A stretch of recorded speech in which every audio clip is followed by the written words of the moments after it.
I'm Julie and I've worked in the Students' Union for 36 years.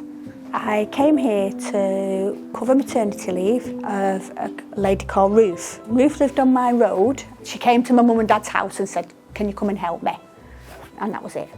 And I came for 6 months, but I never left. It's fun working here. It is here. You're not sat behind the desk, you actually get to talk to people. It's lovely, you'll not work anywhere better. Different people, from people who work here to people who used to work here who've retired, to students, an 18-year-old who's just started uni, and plus international students, people from all over the world. So Ruth left just before COVID and she worked here 40 years. So she was 40 years here. And she loved every minute of it, didn't she? Yeah. So students would come, she'd say, "Show me on the map where you come from." And they felt welcome then, because for a lot of our students who are a long, long way from home, and for someone to show that level of interest that doesn't have to, because it's not their job to, it was really important to them.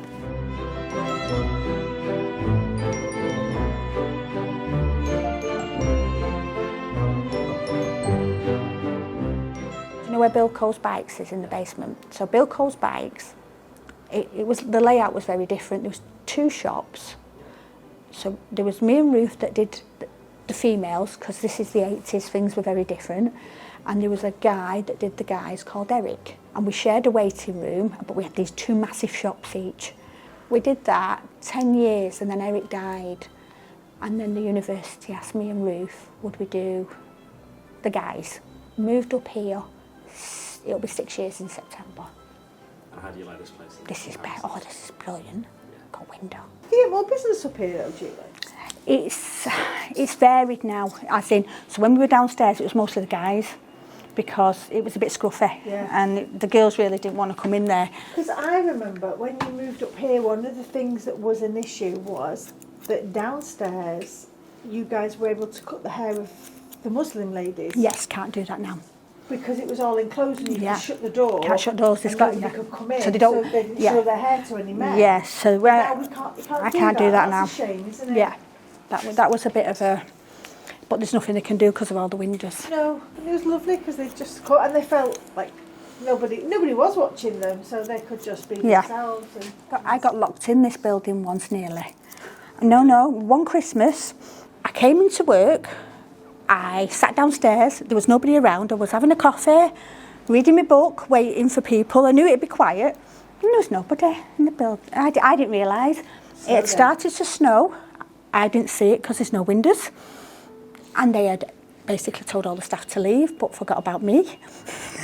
And 3 hours later, the security guard was locking up, and then, Oh, so we'd had a snow day and no one told you? Yeah. Oh, I was downstairs. Reading my book. I could have been locked in here, Pip, forever. Yeah, I could just envision you sat here on Christmas Day pulling a cracker with yourself. You marking replies on your phone. Sometimes people are quieter and they want to be quiet, so you be quiet as well. But just sometimes people want to tell you about what they're studying about. So you're okay because they'll chat about what they're studying and what they're doing or what they're researching on.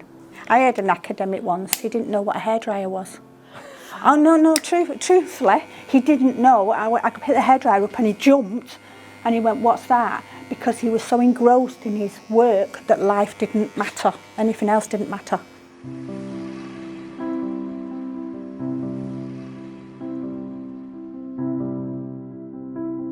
You know what I really like though, right, is when students come back and they might be visiting Manchester working and they're not students anymore, they're like 30 years old and they'll come back in to say hello to you. Yeah, or even cut the hair.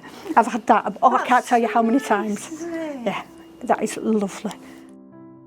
This lad cut his hair and he says his dad came to uni, blah, blah, blah. And I said, all right, and I said, how old's your dad? So he said, 40 something. I went, ask your dad, did he ever have his hair cut in the university? So I didn't realise he'd texting his dad while he sat there. And his dad said, yeah, in the basement. Oh, fab. Yeah, cool. And he said, it's the same woman that's still here. Oh. Yeah. There was a woman, she was a student, she used to come in. And she'd fell out with her boyfriend. You know, she was upset. She had a car accident. And the policeman who came to the the scene. She really liked him. Right? And she was telling me this, and then he came round to see if she was okay, but she wasn't in. So I said to her, go round and see him. Yeah. Go round to the police station and say thank you for calling and asking her was he okay. And here's my phone number. Yeah. She did. They started going out with each other. That's the last I heard. Oh. When we first moved up here, so that's 5 years ago, there's a woman sat over there smiling at me. I'm smiling back. I'm thinking, I know you. And she walked across and said, do you remember me? And I went, as soon as she spoke, I said, yeah. You're the girl that went out with the policeman. She said, I'm the girl that married the policeman. This is the daughter that's come on open day. She didn't come here eventually, I don't think. How cool is that? Yeah, but she'd brought her to open day.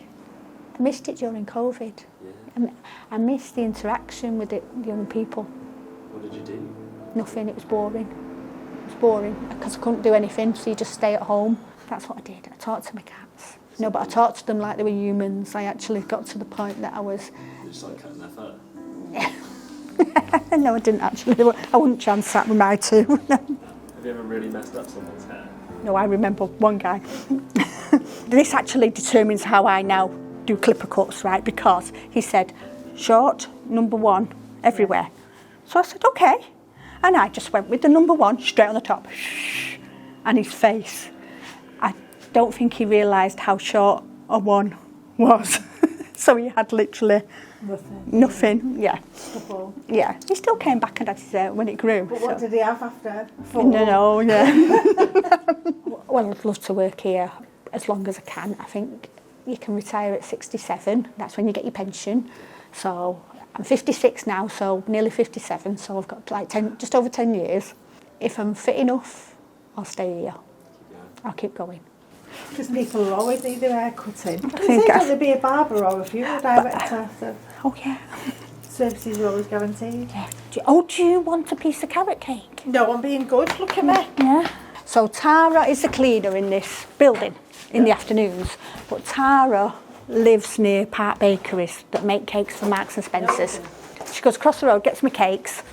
They're very cheap, and then I give them to the students. Yes, I've got carrot cake today.